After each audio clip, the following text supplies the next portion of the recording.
অহা আমি সমূহ ভক্তপ্ৰাণ ৰাইজক আন্তৰিক শ্ৰদ্ধা নিবেদিছোঁ।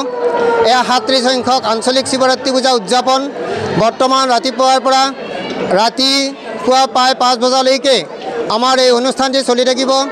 ইয়াত বিভিন্ন প্ৰান্তৰ পৰা ভক্তপ্ৰাণ ৰাইজৰ সমাগম ঘটি আছে আৰু বিভিন্ন প্ৰান্তৰ পৰা ভক্তসকলে বিভিন্ন দান বৰঙণিৰে তেওঁলোক আহি ইয়াত সমবেত হৈছে।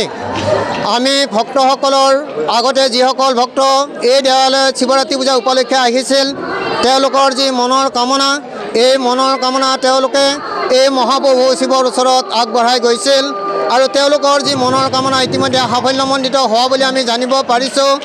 যিসকল ভক্তই তেওঁলোকৰ যিখিনি কৰ্মৰাজি এই কৰ্মৰাজিৰ ফলস্বৰূপে তেওঁলোকে ইতিমধ্যে বিভিন্ন সময়ত আহি তেওঁলোকৰ ভোগ গ্ৰহণ আগবঢ়াইছে, বিভিন্ন পূজা অৰ্চনা আগবঢ়াইছে। যিবিলাক ভক্তই তেওঁলোকৰ মনৰ কামনা সিদ্ধিৰ বাবে এতিয়াও দান বৰঙণি আগবঢ়াই আছে তেওঁলোকে এই সময়তো আমি কোনো কাৰণতে তেওঁলোকৰ ওচৰত চিঠি নপঠোৱাকৈ আঞ্চলিক শিৱৰাত্ৰিৰ সভাৰ চিঠি নাপালেও তেওঁলোকে কিন্তু কোনো মনত বেয়া ভাৱ নাৰাখি তেওঁলোকে এই মন্দিৰলৈকে আহি আছে আৰু যথাসময়তো তেখেতসকলক আমি আঞ্চলিক শিৱৰাত্ৰি উদযাপন সমিতি ৰুদ্ৰেশ্বৰ দেৱালয় পৰিচালনা সমিতিয়ে যথাসাধ্য অনুসাৰে ভক্তসকলে আগবঢ়োৱা দান বৰঙণিৰে আমি ভক্তসকলক সেৱা শুশ্ৰূষা কৰিবৰ কাৰণে অপ্ৰাণ চেষ্টা কৰি আহিছোঁ।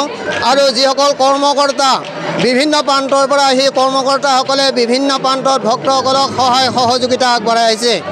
ইতিমধ্যে আমি জনাবলৈ পাই অতি আনন্দিত হৈছোঁ যে এইবেলি আমাৰ চৰকাৰৰ ফালৰ পৰা বিনামূলীয়া এটা শিবিৰ ইয়াতে পঠাইছে।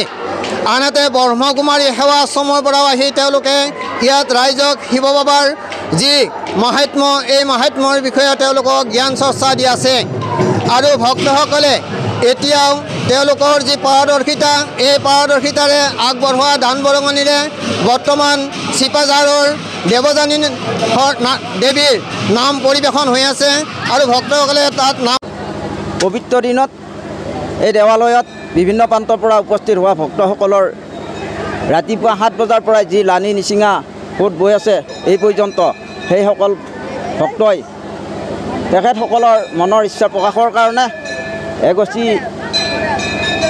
বন্তি জ্বলাবৰ কাৰণে দীঘলীয়া লাইন পাতি এই পৰ্যন্ত ভিৰ কৰা পৰিলক্ষিত হৈছে। এই বেলৰ তলত মিঠাতেলৰ চাকি জ্বলোৱাৰ যিটো নিয়ম সেই নিয়মক লক্ষ্য কৰি আমি এই বেলৰ তলত এটি মন্দিৰ নিৰ্মাণ কৰি দিলোঁ। আজিৰ এই ভক্তসকলে ইয়াতেই ৰাতিপুৱা 7 বজাৰ পৰা এই পৰ্যন্ত লাইনি নিচিঙাকৈ বন্তি জ্বলাই আছে। সেই ঠিক তেনেকৈ মূল মন্দিৰৰ মণিকূটৰ ভিতৰতো ঘিজ চাকি জ্বলাবৰ কাৰণে ভক্তসকলে বিভিন্ন প্ৰান্তৰ পৰা অহা পৰিলক্ষিত হৈছে আৰু সেইসকল ভক্তই এতিয়াও পৰ্যন্ত এই মন্দিৰৰ মণিকূটৰ ভিতৰত লানি নিচিঙা সোঁত বৈ ধৈৰ্য সহকাৰে তেওঁলোকে বন্তি প্ৰজ্বলনৰ কাৰণে আশাবাদী ৰখি আছে।